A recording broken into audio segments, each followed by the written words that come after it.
Hi, Dina Wakley here, and I'm excited to share with you my new media tape.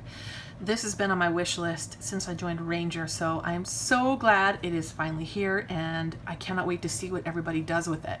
Because we know we're all a little bit tape addicted, aren't we? So you can get two different assortments of this tape. One is pre-printed, and you get 3 spools. One is 1 inch, and then 3/4, and then 1/2 inch. So lots of creative possibilities there. I love the black on the white tape because you can paint it or dye it or ink it any color that you want it to be. Isn't that cool? I find I'm really addicted to this one lately, putting it on everything. And then you can also get an assortment of just plain.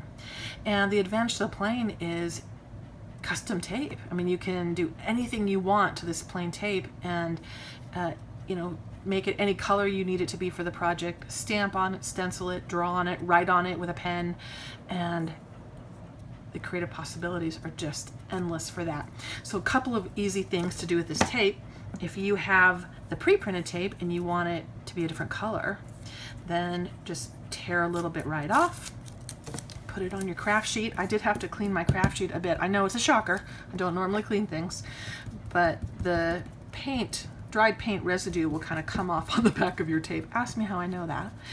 So I did clean it up a bit before I put the tape down there. So a thin coat of Dina Wakley Media acrylic on the tape with the mini blending tool. Let it dry for a second, and then look, pink tape. How cool is that?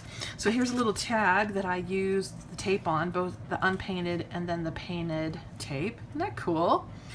Can't wait to see what you guys come up with those tapes. The advantage to the plain white tape is you can stamp it, stencil it, draw on it, and do whatever you want for your project. I love to just lay it right down on the craft sheet.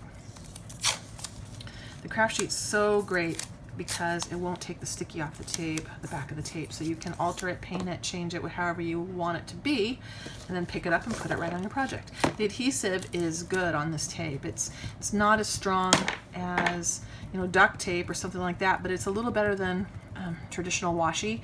I would consider it kind of like a masking tape adhesive. It'll pick up pretty well without damaging your project, but then when you put it on, it should stay for you. So custom stenciled tape. So look at every stencil you own and think, that could be tape. How cool is that? Every paint color you own, I could have tape that color.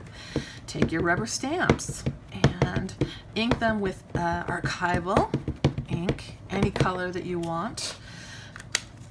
And or you could easily put paint on that stamp as well, and for an opaque look, and to match your project too.